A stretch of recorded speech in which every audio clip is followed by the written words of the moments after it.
All right, guys. Got another video here for you today. Sorry, I'm kind of experimenting with camera angles in my room. And my phone does this thing where it like will turn on the flash automatically. So I don't know if you guys can see that. I think it's on. Yeah, right there it will go on, but I don't know. It makes the camera, like the thing, all weird. So I'm just doing this on my phone because I have a desktop next to me, but I tried the whole edited video thing several years ago. If you guys go look back on my channel, I've got a dozen or so edited videos. They didn't perform very well, and they take a lot of time. So I'm just trying to experiment with the phone again. And so, yeah, I don't know. I think it looks bad. I've got the lighting set up a little bit here, so it looks a little better. And I'll try it with like the light on again as well, and have like the bookshelf in the background. I'll just experiment with it. But yeah, what is the point of the video today, guys? And this is something I've been mulling over for a while. The meaning of life, obviously. Full disclosure, I was raised in a religious family. I was raised LDS, which is Mormon, essentially. And so I've always kind of had, unlike a lot of my friends growing up, surprisingly, I've always kind of had a tie to the spiritual, if that makes sense. A tie to God, you could say. Certain concepts like Jesus and God and the Bible, these things always kind of like I wouldn't say like fully made sense to me, but they've just been in my brain. So I've never had to. A good example is like you're seeing a lot of leftists right now becoming right wing, which that's probably a video for another day. Like what actually even is right wing anymore in the modern world? Are we all just leftists, essentially, is what I think about. But the reason why a lot of these people that come to the right, you could say, or to God later in life, and they were raised as leftists, which I'm not really like throwing shade on them, because there's like a societal element to a lot of this. In many ways, you could say the religious orthodoxy of the West,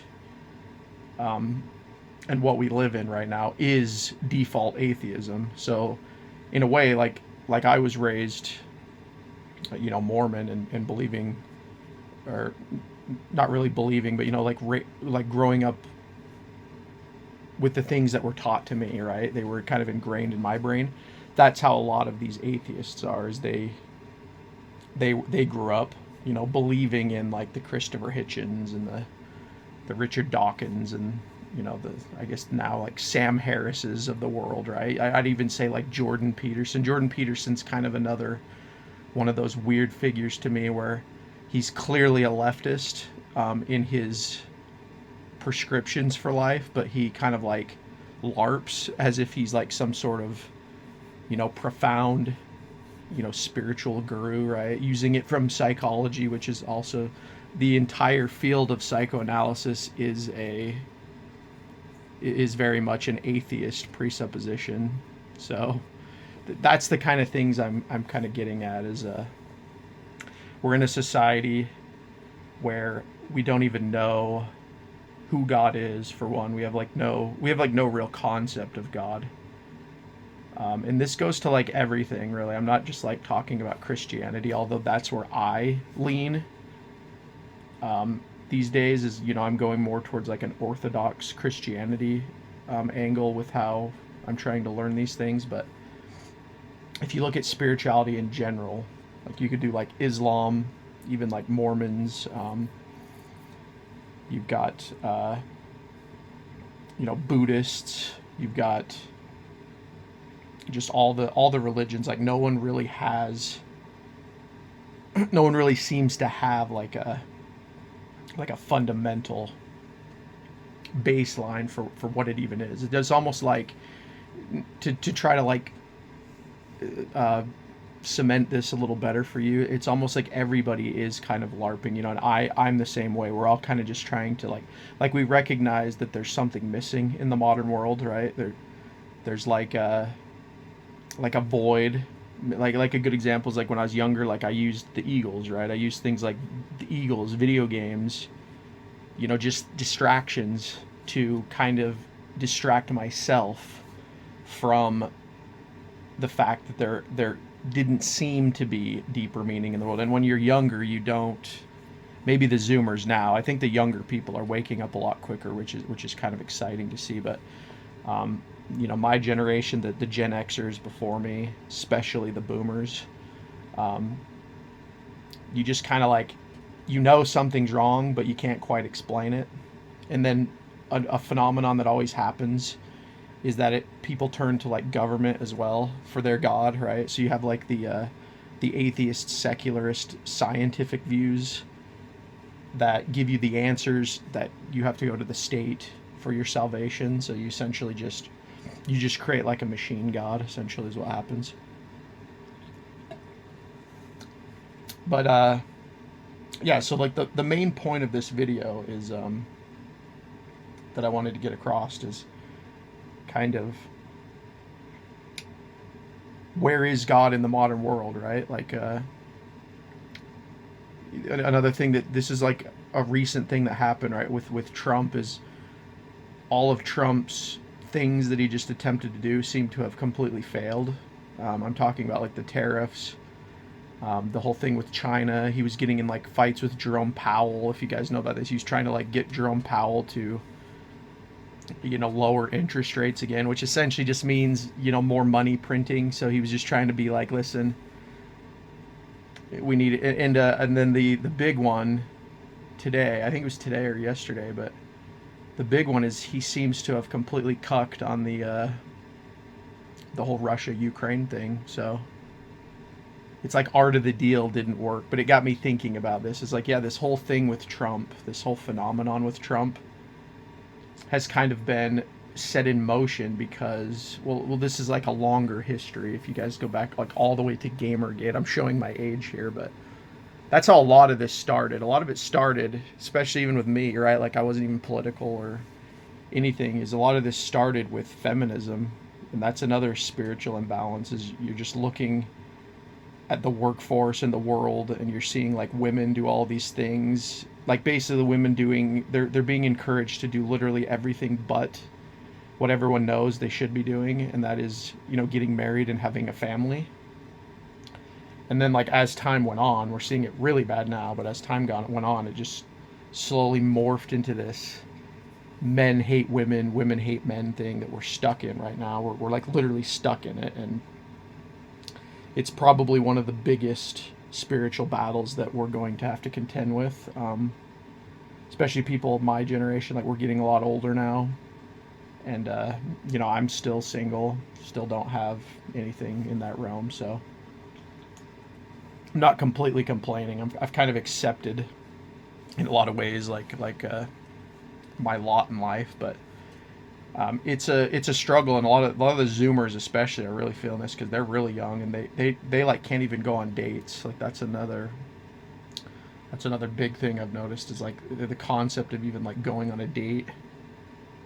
A lot of them are like approaching their 30s and they've never even like kissed a girl. Like all that stuff is wild to me. That's pretty wild.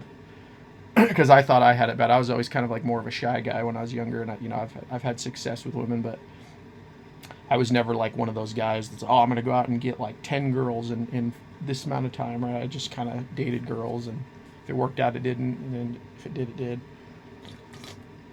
But yeah, that's kind of where all of this began, to not to digress too much, is that Trump was elected primarily because he is a reaction to what's going on.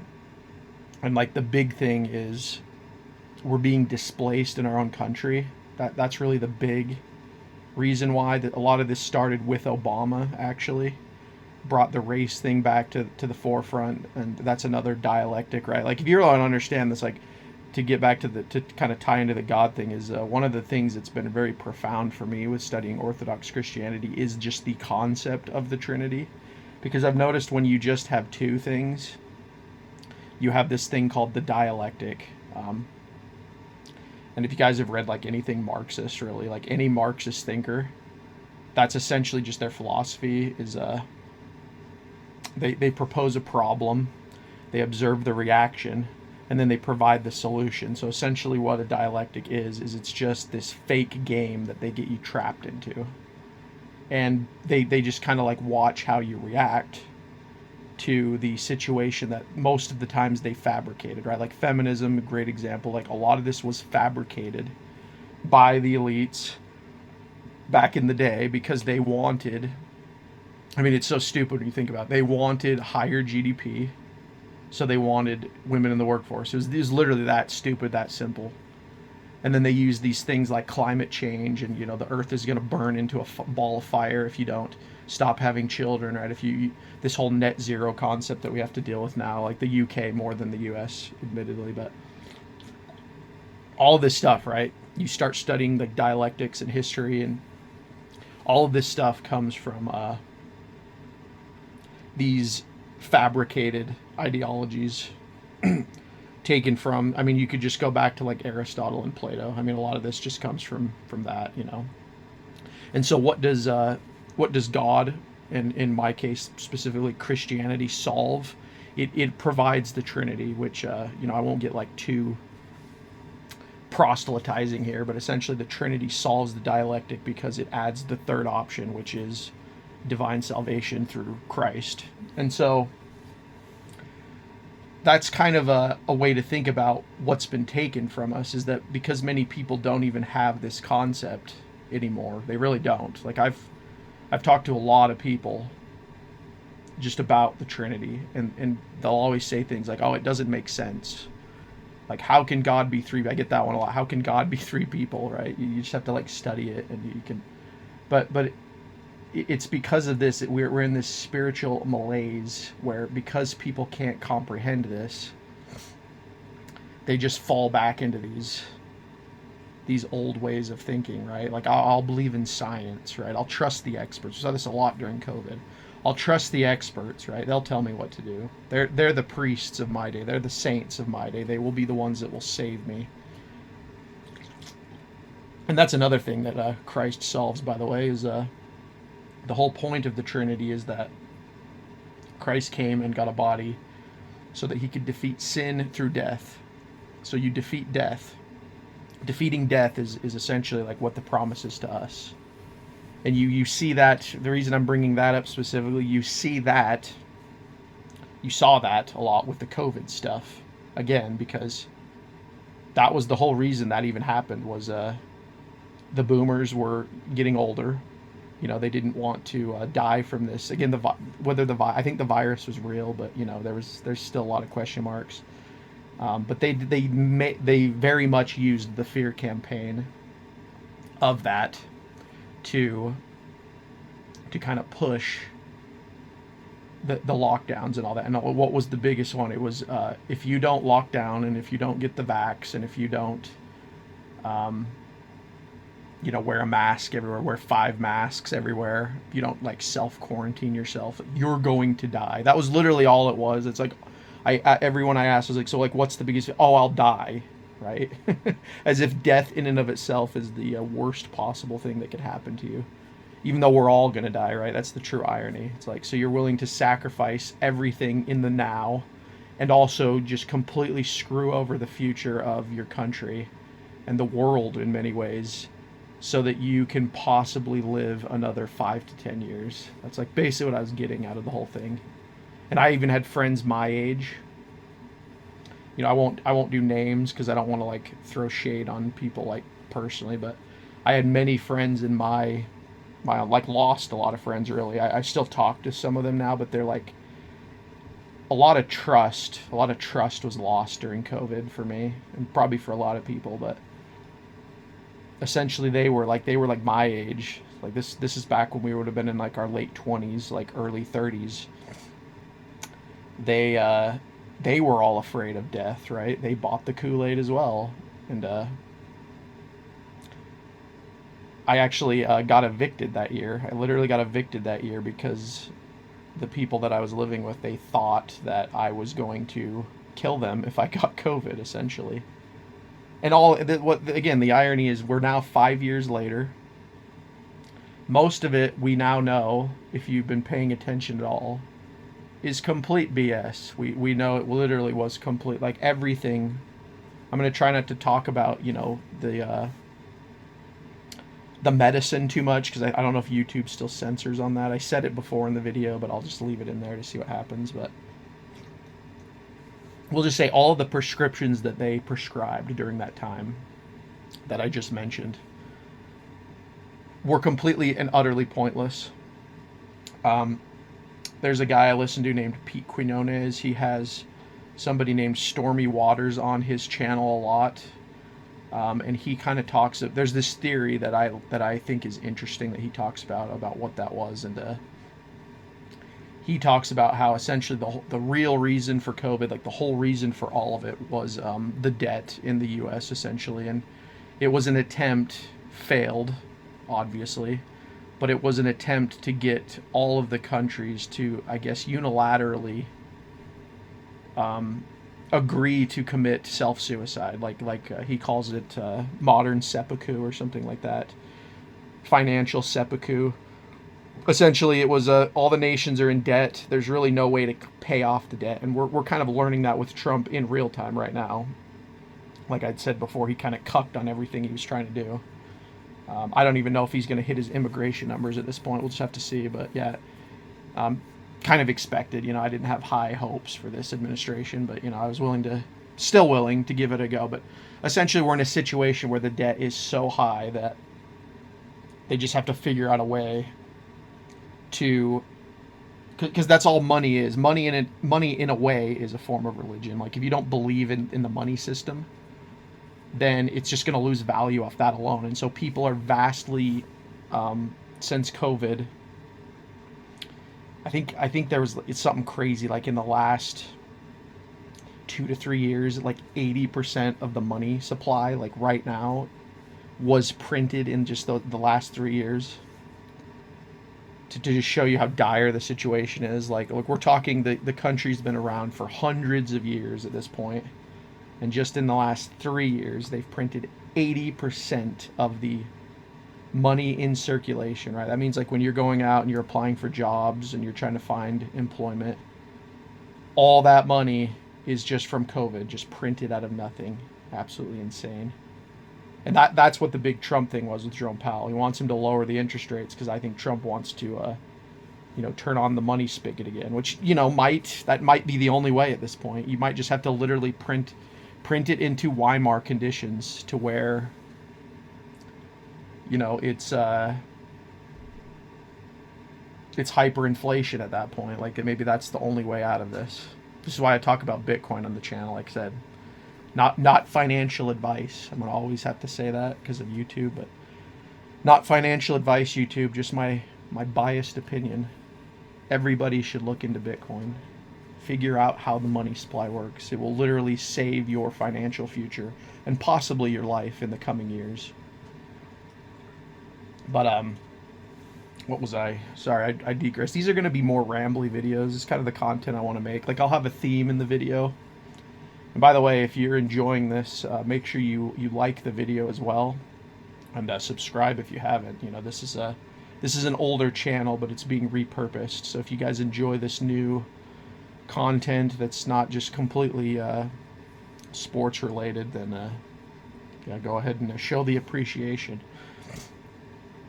But that's kind of going to be the structure of videos going forward. I'm going to be a lot more rambly, but there will be like a core theme to the video. And like I said, the theme to this video is the loss of God in society. So to kind of get back to that is I've outlined all these things, obviously, right? Like there's so much I can go into. There's so many videos I can make on various things, but the core of why is because that shows you that just shows you how we've lost God in the modern world, is that you have all of these people just completely confused as to what's going on right now. This started with the boomers. It was really, if you go back, it was the silent generation started a lot of the propaganda. I give the boomers a lot more slack than most people, because just when you study the Cold War and just everything that happened, two really good books you guys should read is Propaganda by Edward Bernays, who was the grandson of Sigmund Freud, by the way, to like grandson or I can't remember exactly, a cousin maybe. They were related, but Sigmund Freud obviously was the so-called inventor of psychoanalysis, right? So that goes to what I said before. Psychoanalysis is this new modern cathedral that has been given some kind of divine status of like Jordan Peterson always talks about it. What's going on, guys, is that the brain can't comprehend the things going on in the spiritual realm. There's my best Jordan. But he always does that. If you study it from a Jungian lens, you'll understand that people need that. They need the need for God. They need it. Completely not addressing the fact that we have just a spiritual void right now. This is what I mean. Like, they're taking ancient concepts that we understood as civilizations, and they're trying to now interpret them through the lens of the science they created. So yeah, the two books is Edward Bernays' Propaganda. It's just called Propaganda. And it's on my bookshelf. I probably should have grabbed them to show you guys, but you can just look it up. You can just Google it. And the other one is even better. This is kind of about marketing. If you guys ever watched Mad Men, it's a very underrated TV show because everything is marketing. That's another thing. Like, the only reason you believe a lot of the things you believe, and this is a bitter pill for a lot of people to swallow. Like, you could even take this Monster energy drink, right?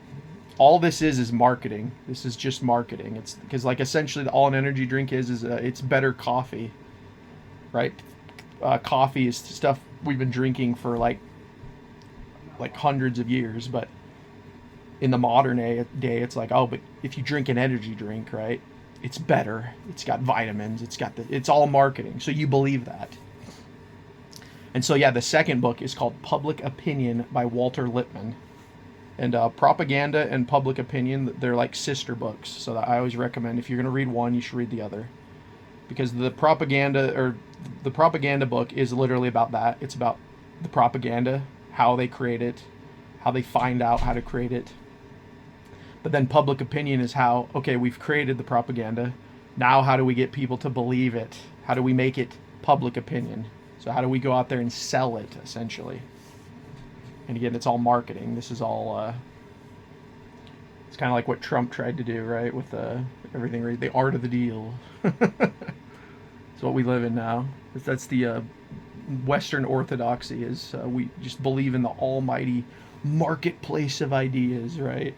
Which doesn't exist, by the way. There's no such thing as those books even point out. The way it's all marketing. That's how human beings work. You tap into an emotion. That's how you get anyone to do anything. It's one of the reasons why they got women to become what women have become, is because women are already emotional. And in many ways, that's kind of a failure of men to allow that to happen. But, it's changing. There's really good guys now out there like Andrew Wilson, Jay Dyer. There's a lot of really good feminist channels now. But again, if you watch that stuff, this is something I had to learn. You can't get caught in the dialectic of anything you watch. You do want to find your people or whatever. Like, a big thing that I'm into right now is the whole race realism discussions. But I've even noticed the paradox there, where a lot of these people, they'll say they're Christian, but then they talk about but race is the first thing. So it's like, well, then that's your religion. You worship race. You don't worship God. So you always have this battle that you have to, anytime you're looking into any kind of ideology, you always have to remember that the dialectic has been established, most likely. You're going to have to figure out what that is, and then you're going to have to kind of you kind of have to like float above it. That's the way I always say, like, the ideology's here, you need to float above it and observe it for a while and absorb the knowledge they're saying. Another thing to remember too is that human beings are emotional, and so you're going to have to go to multiple different sources, channels. I recommend books, obviously. Just reading books has been just absolutely insane for how beneficial it's been for just me learning certain things, because books are more they're biased, but they're less emotional, is what I like to say about books. That's why they're so valuable, because you're reading, and when you read annoying books, like a good example is I read Mark Levin's American Marxism. That book was just really annoying to read because everything he explained, it's like, yeah, it's real and we know why, but he didn't point out why. And I'll probably get into it more in the channel as I make videos, because this topic's becoming a lot more accepted in mainstream now, which is nice. But the real reason why American Marxism happened is because we allowed Zionism and communism essentially to be the dominant ideologies in America. A lot of people are in denial about that, but it's essentially true. That, like, the great question to ask yourself is, did we win or lose World War II? Because the more that I look at it, the more I think we just straight up lost that war. Because it's like, sure, we defeated the fascists, right? We defeated Hitler, who, by the way, according to the new orthodoxy of the West, Hitler is the devil. So think of it like that, right? Like this whole thing that we're in right now is one giant man-made religion, and they've literally established Hitler as the devil. Like, he's the one guy where if you talk about him at all, they want you to go through these rituals of like, well, I have to denounce him, I have to say this, and this, I have to acknowledge these things before I can talk about him. So you can't just, he's one of those figures, you literally can't just talk about him. But you can talk about Stalin, right? Like, I got a book right there. There's a whole book this guy wrote. See if you can see my finger right there.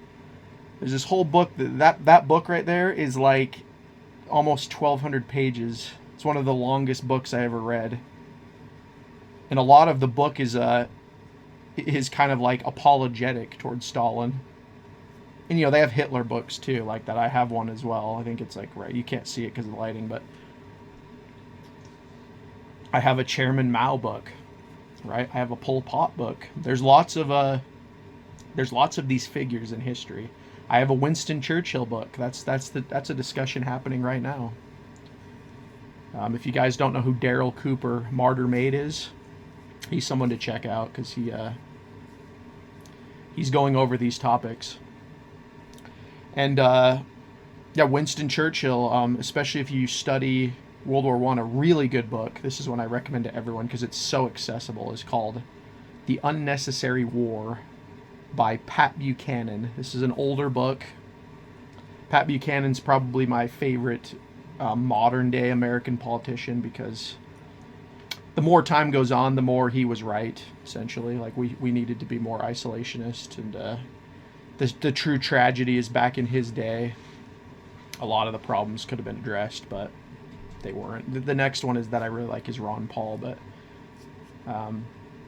yeah, that book, The Unnecessary War, really good, because a lot of people know about Winston Churchill from World War II, but they don't know about him from World War I and before that, and you really need to know that before you say Hitler is like the worst thing in the world, right? You need to know the history of all these figures, and this is just humans. I mean, Napoleon, right? You can go way back. Napoleon killed a lot of people. The only reason, the only real reason why the death scale was so massive in World War I and II is, one, we had insane ideologies that sprung up. You know, Darwinism started in 1880. And what is the end result of Darwinism? The end result of Darwinism is that we're all apes, we're all monkeys. And that alone, subconsciously, makes you devalue human life, because now you've taken the Christianity out of it. You've taken God out of the equation, and you've just made it about, oh, humans are this, and then the question becomes, And you're seeing it now, like, how do we fit these cogs into the machine so that they operate at maximum capacity? This was like the whole goal of communism, right? The Soviet man. It's like, how can we just completely micromanage people to the point where they're just perfect cogs in the machine? They're kind of trying to do it now, right? You'll own nothing and you'll be happy. So what they're attempting now is like, oh, we're going to just, everything's debt. Everything's a subscription. You know, again, this is why people should buy books, because books are something that they can't, you don't have to subscribe. Like, once you have the book, you have the book. So, and you should try to get the oldest copy of books as well possible, like first editions, because they'll usually try to revise these things, or they'll try to add like footnotes, things like that. But yeah, so you had Darwinism, and then you had Zionism, and that's a deeper conversation for later. But religiously, there's like the dispensationalists, which is where Zionism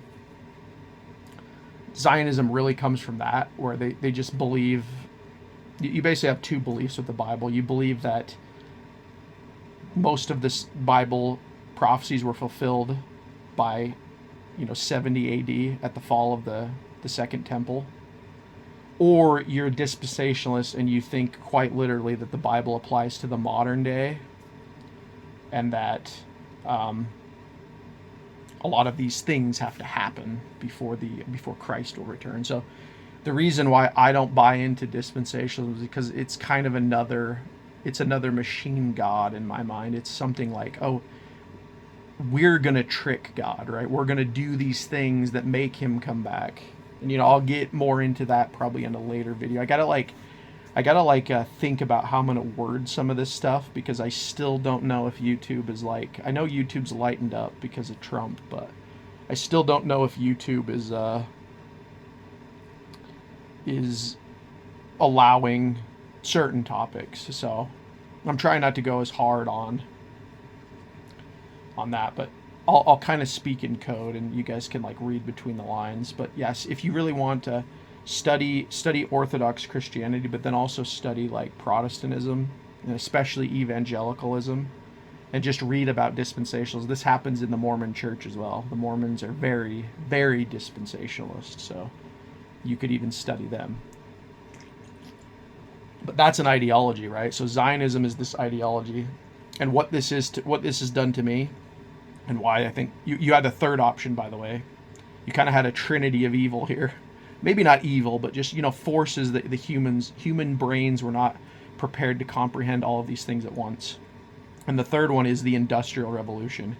And what did the Industrial Revolution do? It allowed us to essentially, this is like where the concept of money printing started in a lot of ways, because it allowed us to fast track a lot of things that usually would take decades, hundreds of years to do. But with the Industrial Revolution, it's like now you can produce on a mass scale, right? And one of the biggest things that was produced was cheap food.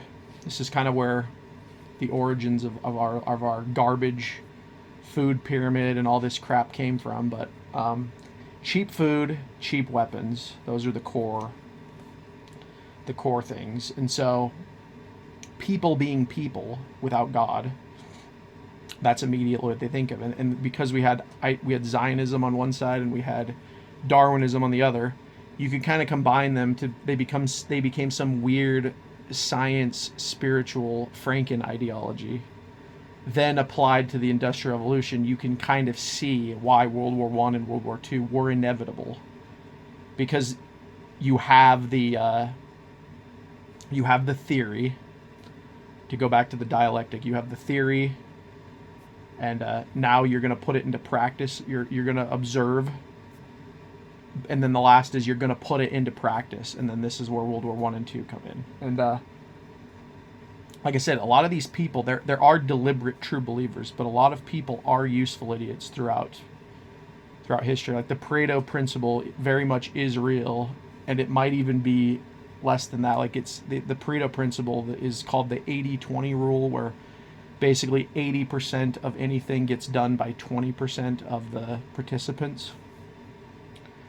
And I think I've always thought it might even be lower. It might be like 10% of the participants get 90% of it done. But the Pareto principle is it's a measurement that's created for just roughly anything. Like, it can be applied to business, anything. But that's essentially what happened, guys. Like, it's that simple. Like, the modern world was created to kind of like wrap this video up, because it's getting long. But I think this is a good time. I think I've laid a good bedrock here, and that is that the modern world was largely created because you had a lot of these anti-God ideologies come in and ahead, right? And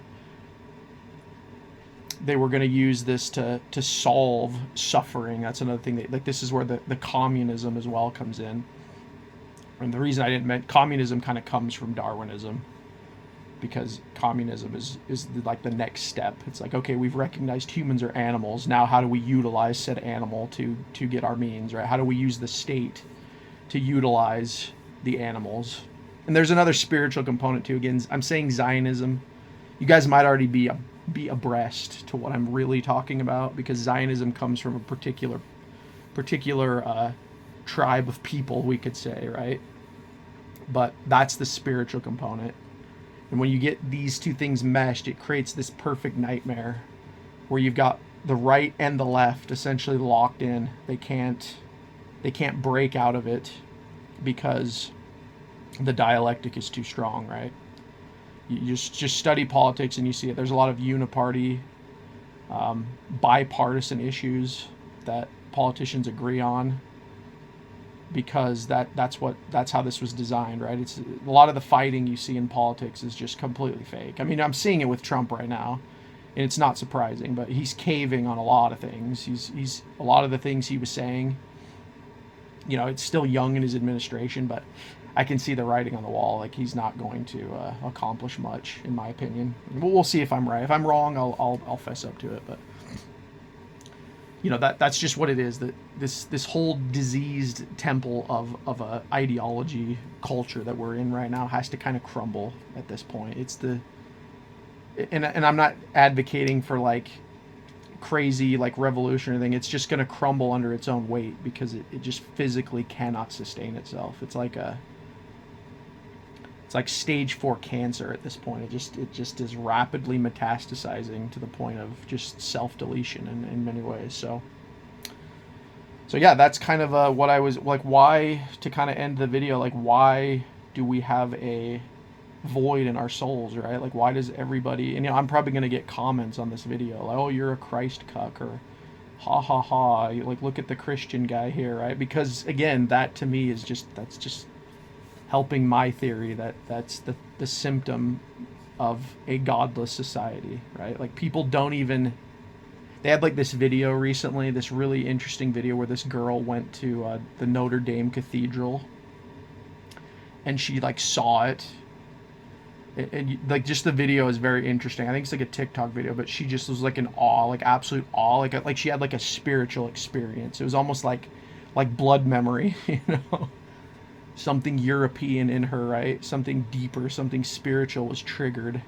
just by her seeing the cathedral, because it was like a reminder spiritually, genetically, that's like, this is like what human beings are capable of when they tap into their true calling, right? The true, it's kind of like where does beauty come from? Where does all this like truth? All this comes from God. So like, when you tap into this, like, this is what you can accomplish, and people are devoid of this.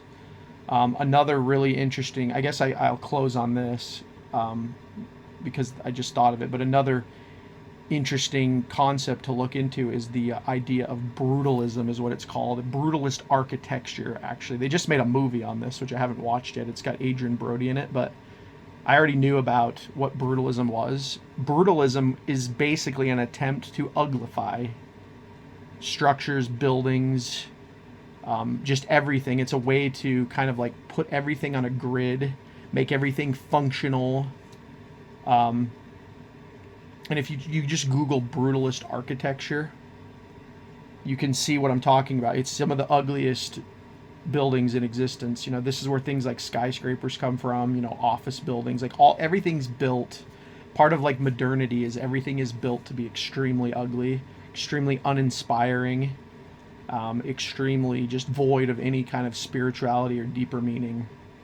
It's the death of art, is what I call it, you know. And then you just see that reflected, right? Like, so like, because the spiritual issues in our soul are degrading, you see that manifest in the physical world, which leads to things like brutalism. So that's just one example.